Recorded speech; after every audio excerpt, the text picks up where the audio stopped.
Smile, Billy. I'm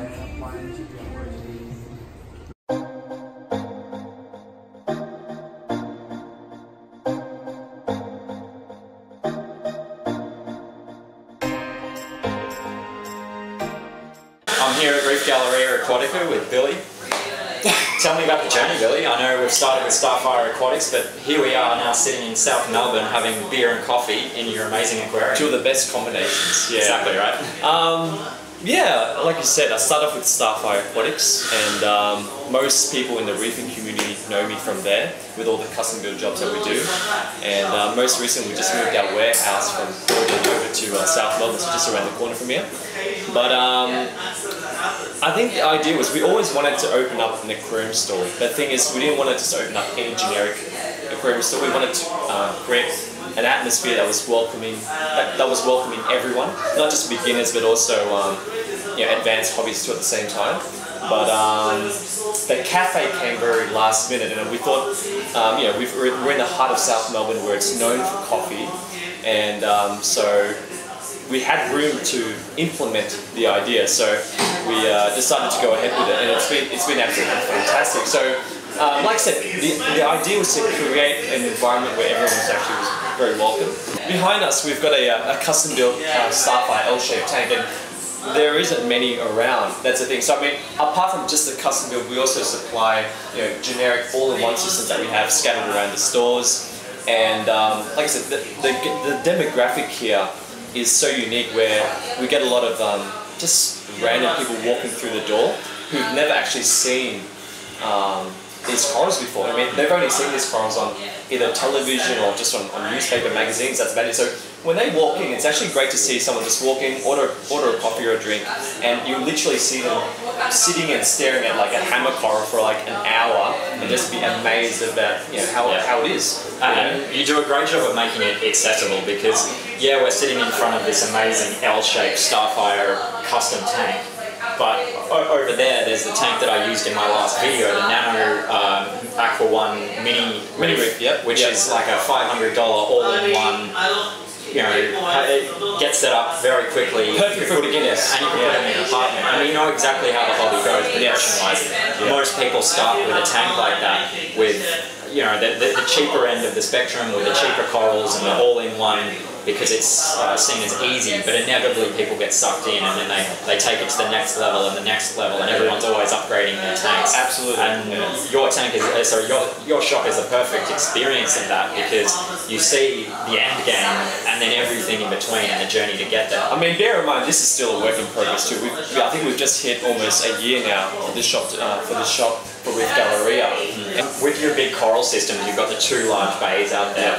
One of them's obviously very focused on soft corals, on hammers, on the more beginner corals. And like, I mean, the collection of hammers you've got out there, it's amazing. The complete hammer garden is ready to go. And then you move to the other tank, and it's all your SPS. They've all got full polyp extension and really bright colours, and then you've got that full acan garden with probably some of the best acans in Australia right now in this store. How have you gone getting those tanks so stable since you've only had the shop open now for, what is it, a year? 11, nearly 12 months now, so nearly 12 months, yeah. So, as most of us, most hobbyists would know, this system requires this hobby requires a lot of patience, and I didn't really rush it. I mean, a lot of clients that have always been asking me, oh, come on, you know, get more SPS corals in. We don't just want to hold corals. We actually want to, if they do stay in our systems, we do actually want to look after them. And in order to do that, we've got to keep them stable. To get SPS corals in after about 6 to 8 months. Once we knew our programs were relatively consistent, that's when we implemented that idea. So so stability and patience was key. So we wanted to take our time. There was no rush from our point of view. We were pretty happy with where we were. But just keeping it steady was a key. It's really good to see you taking the time to do it properly, and rather than rushing. Like you see some shops open up and they're full of SPS on day one, and the amount of stock loss and bleached out and RTN in corals is insane. And for someone beginner into the hobby, they wouldn't necessarily have the eye to identify that. But I know you never sell any coral that's dying or dead. No, not at all. Yeah, absolutely. Your tank look fantastic. Yeah. So it's really good to see and commendable that you did what we preach, which is to take it slow. Nothing in reefing happens quickly, and I think the results show for themselves. Anyway, so so tell me a bit about your fish systems. I know at the moment you've got an amazing chevron tang out there, which I've never seen in the flesh before. Yeah. But man, that fish is awesome. Not at that size. A lot of the ones that we've had in the past were pretty small. And like I said, there's not very often that they appear up on the wholesalers list. So when we saw it in person, we were actually very excited. So we got 2 in, and we sold one to one of our loyal customers, Charlie. It's in his system right now, doing really well. Fantastic. But yeah, that fish system has been a bit of a major work in progress. So we had to change it up after about 6 months. Yeah. So there's in total 7 bays with 6 sub-filtration systems. And the idea was to really isolate each system, so we can quarantine if you need to, or if you have like ick in one, we can strip that out. Yeah, infecting everything. Absolutely. So I mean, there's we see a lot of other places where they'll run like one filtration system on like a whole system, and it's just in case of an emergency, it'd be very hard to sort of treat unless you treat the whole system.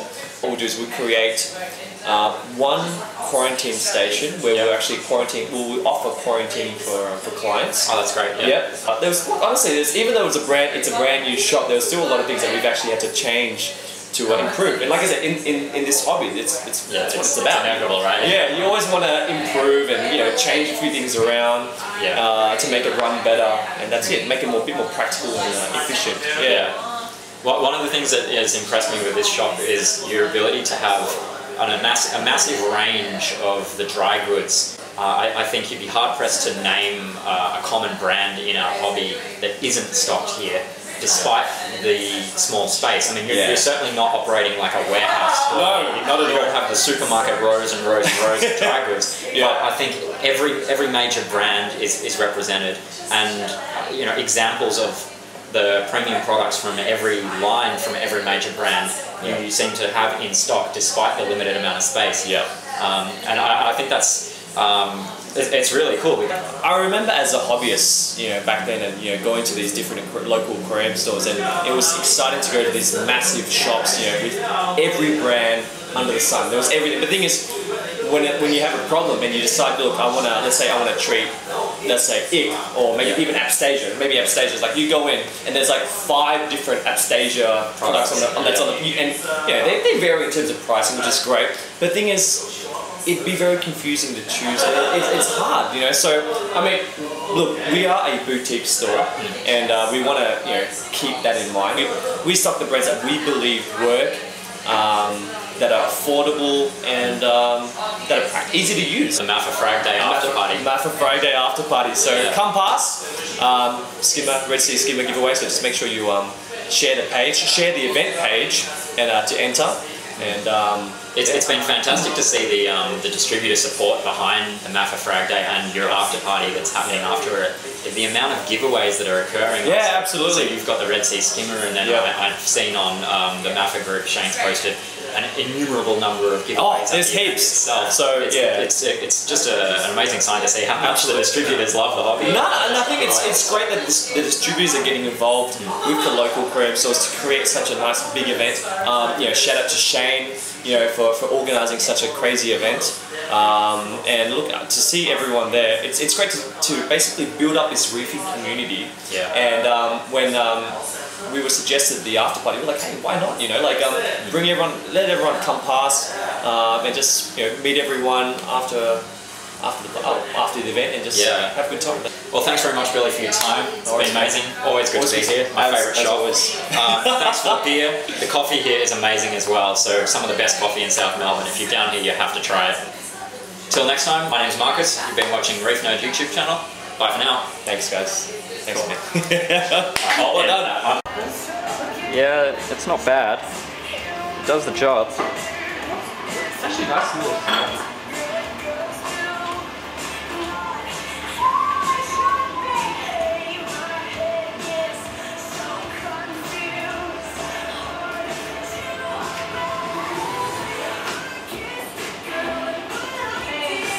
Take care. Smokey, you just let me know whenever you're ready, bro. Yeah.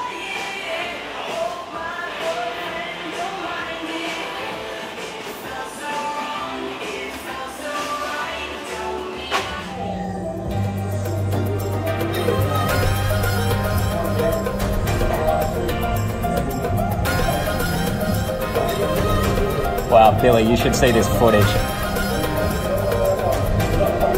This is going to be sick.